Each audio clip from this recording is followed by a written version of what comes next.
hoş geldin. Hoş bulduk. Nasılsın?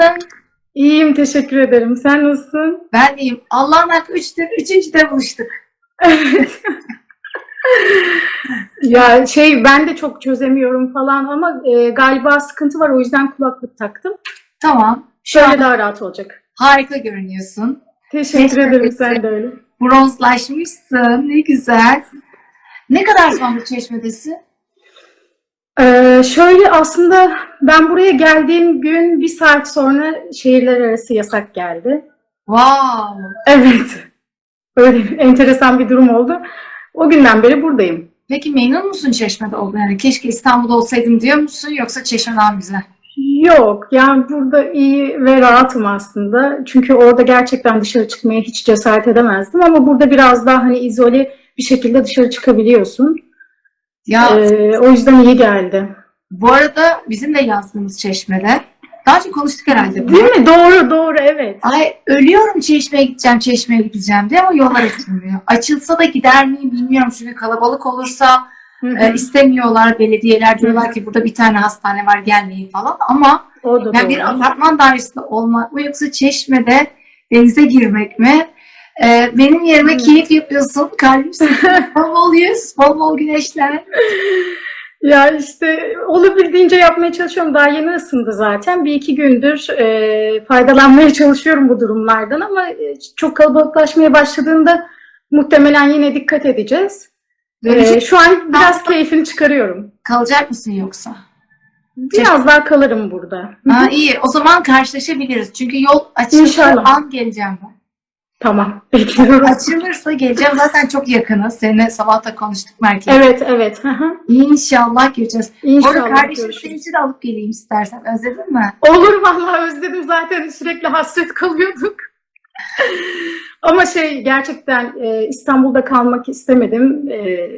Ablam biraz daha eve alışkın da ben böyle şehir dışı işleri de falan derken hakikaten şehir dışında olmaya alışmışım herhalde, evin dışında. İyi geliyor bana. Değişik bir enerji. Bu arada Çeşme'mize de çok iyi bakıyorsun.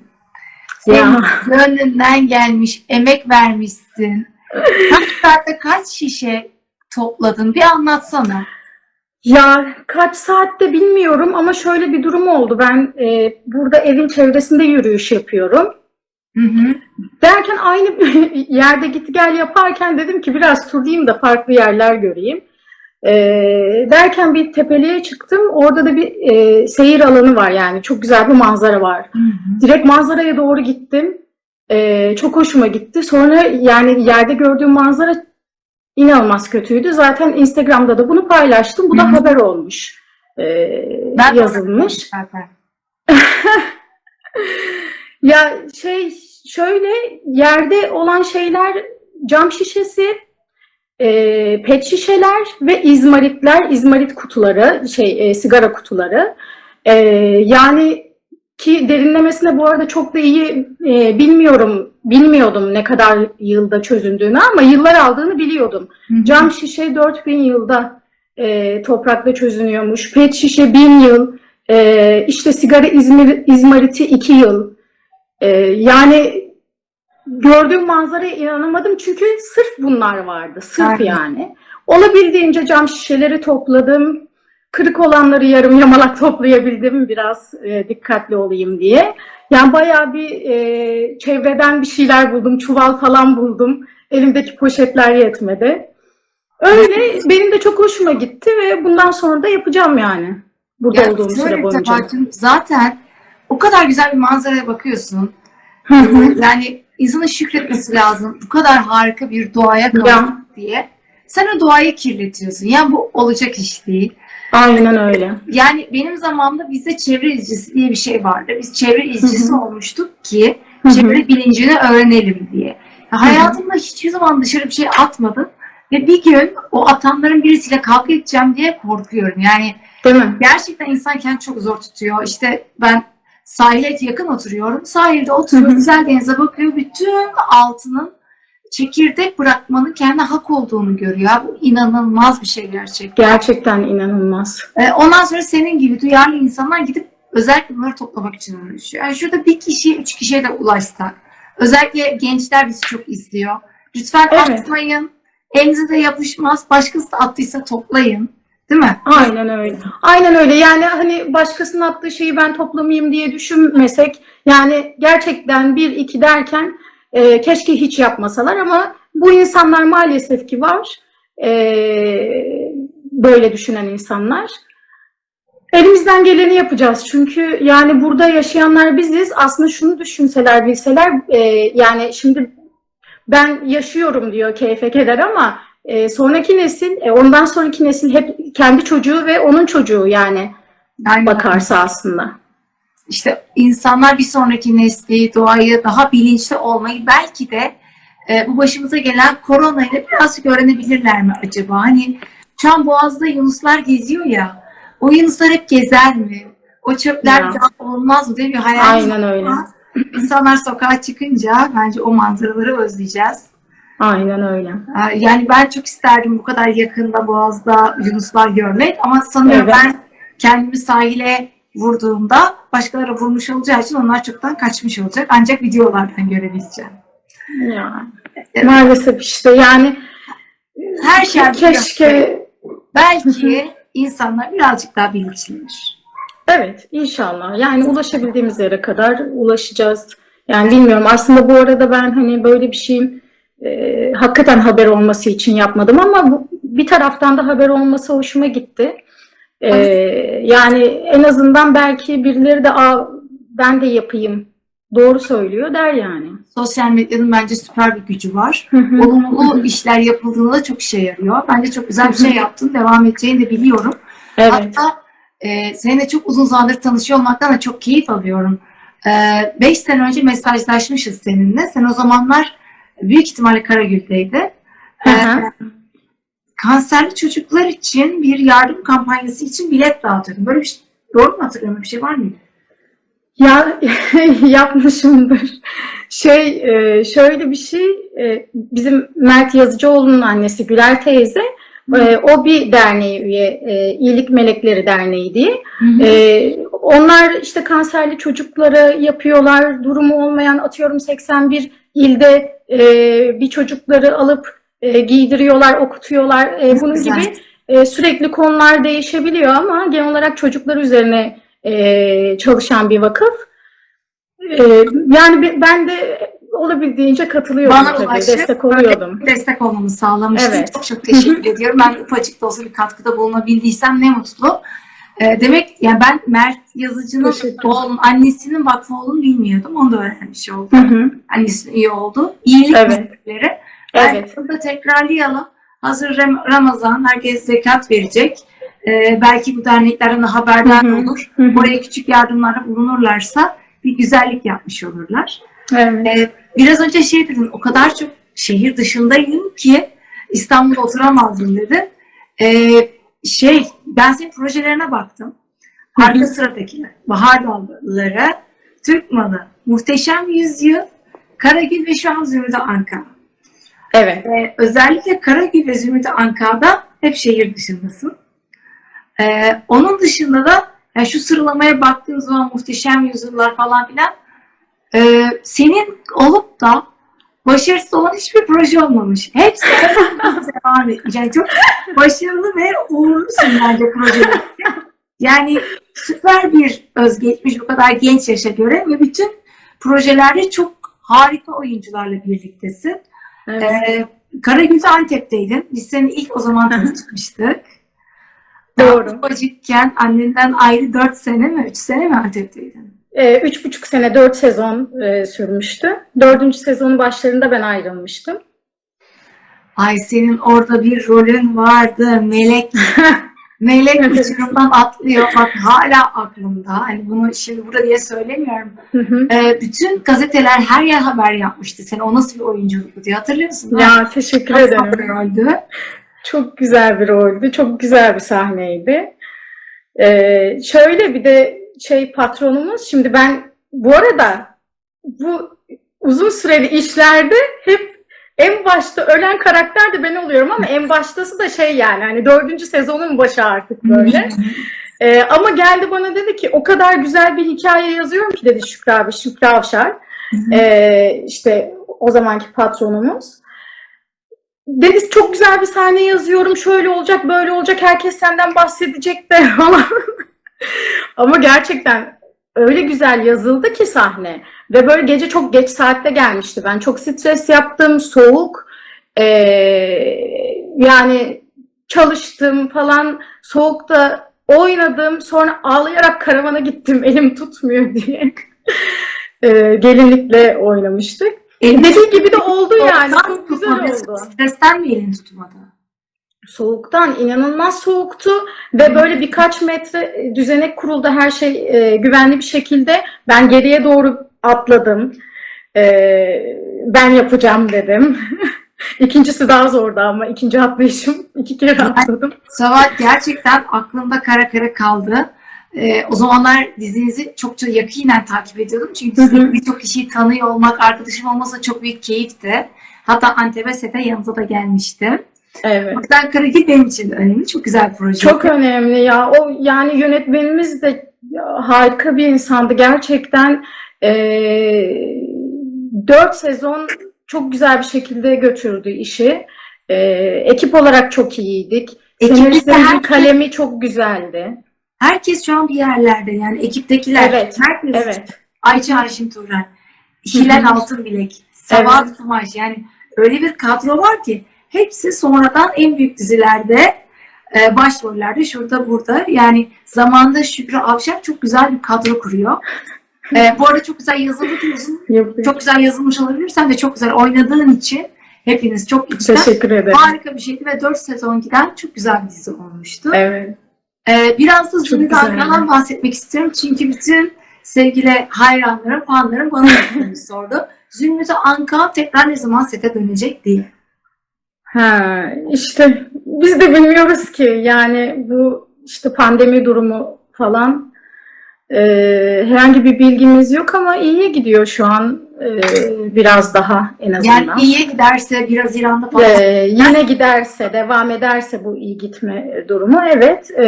Bilmiyorum yani, gerçekten bir bilgim yok. Yani iyi giderse Temmuz'a falan kalmazsınız. Direkt Haziran'da başlar diyebilir miyiz? Öyle bir bilgi aldınız mı, almadınız mı? Yani ara ara o tarz bilgiler çıkıyor ama gerçekten net bir durum yok. Bence kimse bilmiyor şu anda. Gidişata bakılarak karar verilecek durumlar. Canım, bizim muayenenin durumu gibi. Klinik Değil mi? açmıyor. Yani bana soruyorlar, Ececiğim ne zaman açıyorsun diye. Biraz önce yayında işte sen bağlanmaya çalışırken onu söyledim. Ya ben çok açmak istiyorum da vaka sayısı ne zaman düşecek, ne zaman tamam diyeceğiz, o zaman başlayacağız. Yani şu an vaka sayısının düşmesi yoğun bakımlarda yer açıldığı anlamına geliyor ama korona bitti anlamına gelmiyor. Aynen öyle. O yüzden yeterince güvenli olmadığını düşünüyoruz. Birazcık daha bekleyeceğiz. Sonra inşallah hepimiz normalleşeceğiz. İşimize, gücümüze kavuşacağız Sabahat'cığım, değil mi? İnşallah sabredelim, ne yapalım? Sabredelim, ne yapalım? Bu arada yorumlar yüzünü kapamıyor. O yüzden kapatmıyorum. Yok, evet. Merhaba demek istediğin, cevaplamak istediğin bir şey varsa lütfen bak. Ben o kadar güzel sohbet olabilir. Aşağıyı Değil mi? Hiç şey yapamadık, bir an daldık ama. Aşağıda o sana aşklar, güzellikler, kalpler, sevenlerin çok maşallah. Teşekkür ederim. Merhaba Diyar diyenler var. Kalbimdeki Deniz'de diğer karakterini oynuyordum. Ben Melek'te kaldım valla. Onlar Diyar'ı soruyorlar, ben Melekçiyim. Ya, teşekkür ederim. Sana şunu sormak istiyorum. Gene aşağıdan böyle güzel bir soru gelirse sorarız arkadaşlar. Ama ben kendi merak ettiğim bir şey soracağım. Siz şimdi 4 tane çok yakın arkadaşsınız. Sen, Adnan, Sevinç, Pelin ve Hilal. Evet. Çok güzel bir şey. Yıllardır kopmayan dörtlü bir kız arkadaş grubu olması. Bu dörtlü grup içerisinde böyle oyuncu olmayan tek kişi Pelin herhalde. Evet, o mimar. Mimar. Ablan da oyuncu. Hilal Altınbilek'i hepimiz tanıyoruz zaten.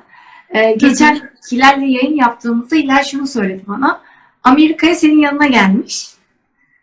4 gün sonra seni alıp dönmüş. Evet. Yani Çılgın çünkü. anlamak istiyorum. Sen dönmeyecektin de Hilal'in hatırına mı döndün yoksa sen de mi dönmek istiyordun? Yok, ben 1,5 ay oradaydım zaten. Artık böyle oradan, yani buradan uzak kalmak beni biraz sıkmıştı. Öyle olunca Hilal bekle diyordu, ben de geleceğim. Çünkü ben dedim ya, erken ayrılmıştım biraz daha diziden. O da dedi ben de şimdi bitecek işte geleceğim falan, bekle. Bekledim ama artık hani daha fazla bekleyemeyecek durumdaydım. Burayı çok özlemiştim. Ailemi, arkadaşlarımı çok özlemiştim. Daha sonra Hilal de geçen bahsetti bazı durumlardan dolayı. O da dedi ki ben dönmek istiyorum. Canlı yayında aşk acısı çekiyordum dedi. Dayanamadım geri geldim dedi. Ben Yani işte o dönemi ya çok tatlı, çok net, çok açık bir şekilde o söyledi. Ben evet. Yapmadım yani. Sen yani yaşanılan arkadaşım orada işte her şey oluyor. Öyle Amerika'da süper bir tatil derken 4 günde geri geldin. Ama sen sonra tekrar mı gittin? Ben öyle bir şey hatırlıyorum. Ben bir sonraki yıl yazın gittim yine. Dil eğitimine gittim bu sefer. Orada gezerken San Diego çok hoşuma gitmişti. Sahil falan. Yine hemen sahil olan yere. Ben de çok seviyorum.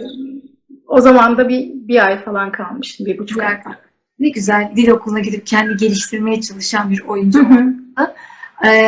Allah nazarlardan korusun diyeceğim. Bu korona bitince sen yine dünyayı gezmeye başlarsın. Çünkü uzun süredir beraberiz seninle. Ya İstanbul dışında dizi çekimindesin ya yurt dışındasın. Yani çok birlikte buluyorum seni. Orada buluyorsun. Ama genelde bir travel hali var sende.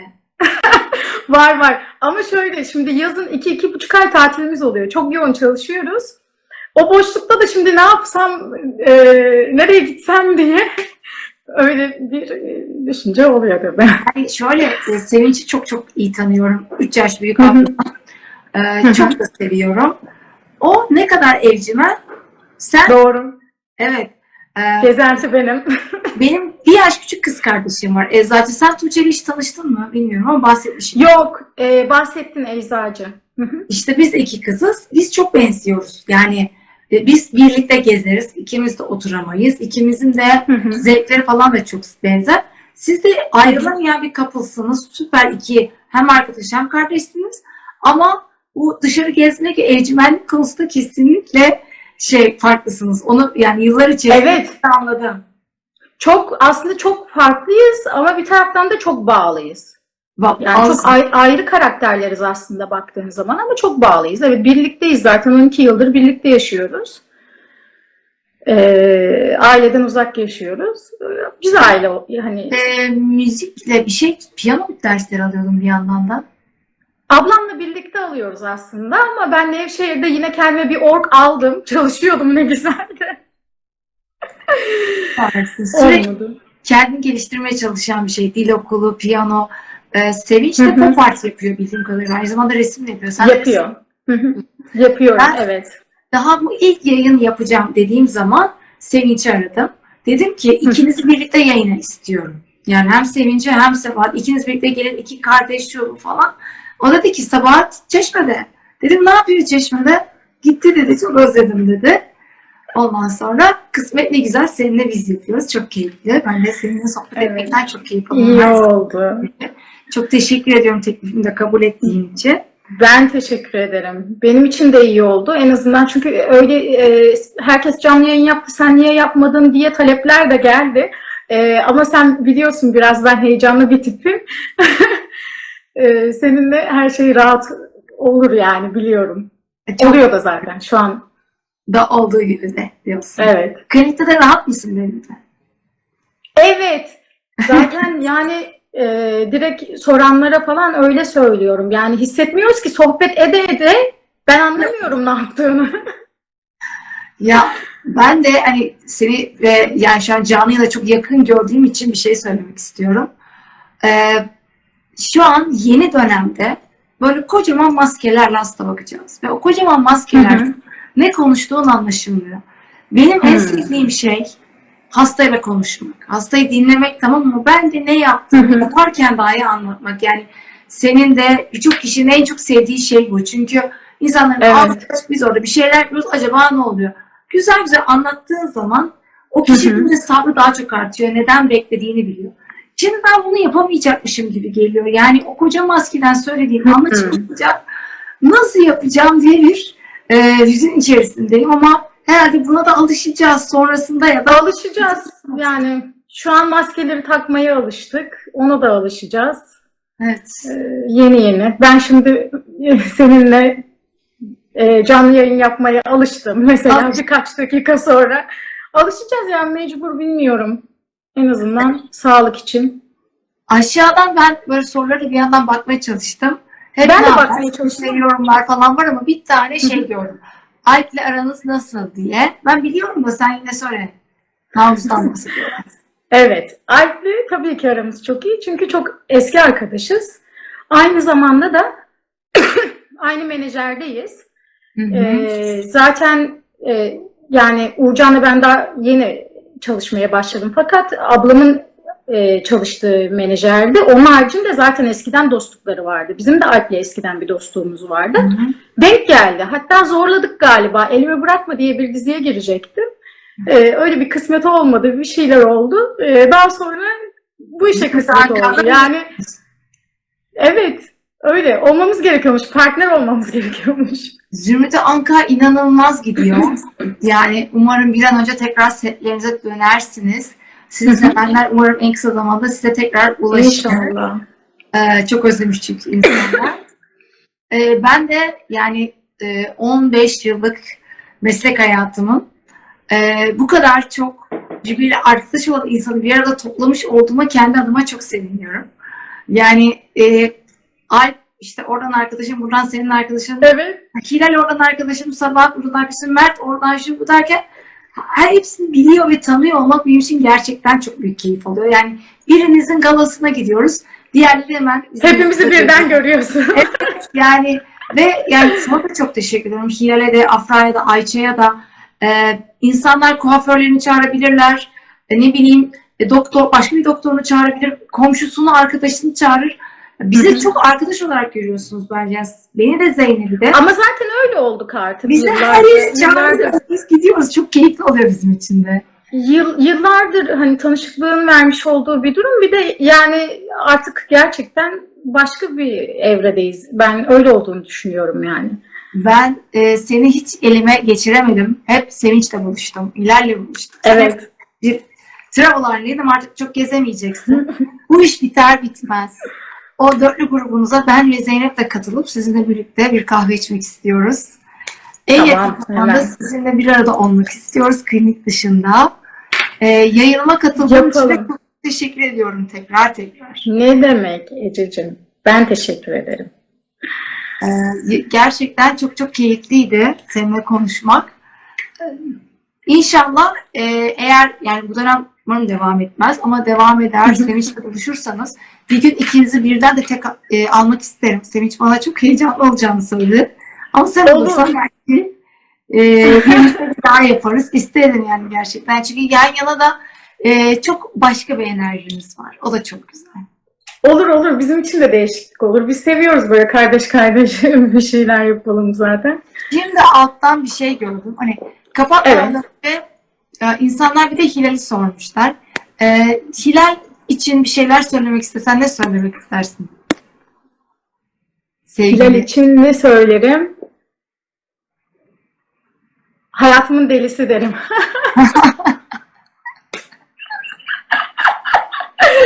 Ya şeydir yani böyle deli dolu dörtlüdür aslında ama bu arada dışarıda nasıl diyeyim öyle değil de kendi içinde daha hareketlidir Hilal. Evet. Kendini yani yakınlarının yanında sen onu daha açık, iniş çıkışlı görebilirsin ama dışarıda inanılmaz ağırbaşlı çok dışarıda farklı. Ağırbaşlı. Evet. Doğru. Pelin'i de merak ediyorum ben. O nasıl bir tip? Pelin de aslında bıcır bıcır bir tiptir ve şeydir o nasıl diyeyim, herhangi bir şeyle ilgili bir soru sor hemen bilir. Her konuda bir bilgisi vardı. Bu arada bizim sette işte Selim Bayraktar, yani Selim de çok eskiden çalıştığım bir Muhteşem Yüzyılda. Onu da böyle oturur dinlersin saatlerce, anlatır ve ya o kadar enteresan konular hakkında bilgisi var ki ya, saatlerce dinleyebilirsin ve dinliyorum da çok da hoşuma gidiyor yani. Benim Çok iyi. Bey'le sen hem Muhteşem Yüzyıl'la beraberdin, şimdi Zümrüt Ankara'da berabersin ve Türkiye'nin yetiştirdiği en değerli tiyatroculardan bir tanesiyle birliktesin. Genel kültürü çok yüksek ve her konuda bilgisi olan birisinden bahsediyoruz anladığım kadarıyla. Ben tanışmak İnanılmaz ya, enerjisi çok güzeldir. Gerçekten çok değişik değişik bir insan. Ya ben çok seviyorum Selim. Çok seviyordum zaten işte Muhteşem Yüzyıl'da çalışıyorken. Uzun zamanlar görüşemedik ama denk geldiğimizde yine aynı enerji. Sette yine aynı enerji. Şimdi gün geçtikçe daha fazla tanıyorum ve daha çok seviyorum. Hakikaten çok keyiflidir kendisi.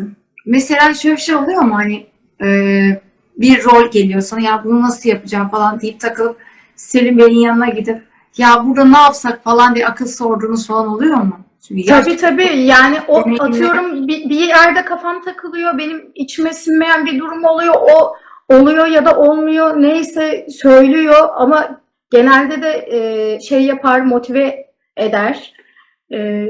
Öyle yani. Tabii ki soruyorum ama. İyi ki var diyoruz yani Selim Bey'e. İyi ki var. Pelin de iyi ki var. Konuda bu arada bağlıyım. Ama Pelin çok de güzel. çocukluk arkadaşım bu arada benim. Öyle.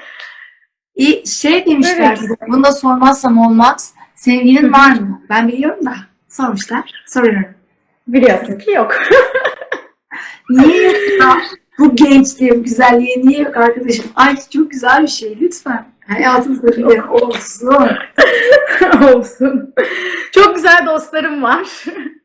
Zaten birçoğu Karagül'den beridir devam eden dostluklar. Biliyorsun, onları da biliyorsun. Biliyorum. İşte Neşe var, Hülya Duyar var. Hala süregelen dostluklarım. Ama yakın arkadaş çevrem birçoğunu da biliyorsun zaten. şey, çünkü yani sen uyumlu bir insansın, anlayışlı bir insansın, aynı zamanda dakik bir insansın. Bu sayede çok uzun süreli arkadaşlıklar götürebiliyorsun. Çünkü arkadaşlık götürmek deyince insanın belli fedakarlıklar yapıp belli kurallar çerçevesinde götürebilmesi lazım. Sen iyi bir insan olduğun için de çevrende çok uzun dostlukları olan güzel arkadaşlıklarım var. Harika bir şey bence. Teşekkür ederim. Ya çok güzel bir şey, aynen. O yüzden sevgili Ne zaman ayrıldın? Sanki birisi var da ayrılmışsın gibi yazmışlar ama arkadaşlar yok. Ben biliyorum yani olmadığını. yok. Evet. Yani Olsa da size söylemeyiz. Onu böyle sakın sonra bütün ertesi gün karelerde görmek istemiyoruz değil mi? değil mi? Çok zor ama yani kiminle yan yana yürüsen ertesi gün bam bam bam çıkıyor. Doğru. Ya olursa da zaten saklamam diye düşünüyorum ben. Ya şey zor. Hani 2 ay geçer, 3 ay geçer. Benim erkek arkadaşım dersiniz siz daha merhaba derken yazıldığı zaman ilişkiyi de etkiliyor. Yani Tabii çok doğru. yok. Aynen öyle. O yüzden bir sıcak bastırıyor. Aşağıdan sorular, bir dedikodular geliyor, sormayacağım artık. Onunla aranda Öyle mi? aranızı bıdı. Sormayacağım onları, siz boşuna hiç kızıştırmaya çalışmayın. Bayağı magazinsel sorular geldi. Şey yapma. Ya işte. Yaşını sormuşlar. Yaşım 31. 12 Mayıs'ta doğum günümdü. Nice yıllara. Hatta bayağı bir paylaşım yaptım. Diyor. Ben kutladım galiba. Kutladın. Evet. Sen de anneler günü kutladın. Tekrar çok teşekkür ederim. Peki, güzel Çeşme'mizde, güzel tatilin ağız tadıyla devam etsin. Bol yürüsün, bronzlaşıp güzel olmaya devam et arkadaşım. Gerçekten ben de fanları da çok seviyoruz. Umarım en yakın zamanda ya Çeşme'de ya İstanbul'da buluşuruz. Buluşalım inşallah. Teşekkür ederim. Çok güzel oldu böyle. Benim için de başka bir deneyim oldu. Gerçekten bir ilkti. 33 dakikadır yayındayız ve hiç kesilmedi. Ben de yayınımın kesilmediğine ve rahat rahat konuşabildiğime çok sevindim. Kabul ettiğin için çok teşekkür ediyorum. Sana ve bütün izleyenlere katılımlar için çok teşekkür edip iyi geceler diliyorum. Teşekkürler. Öpüyorum çok.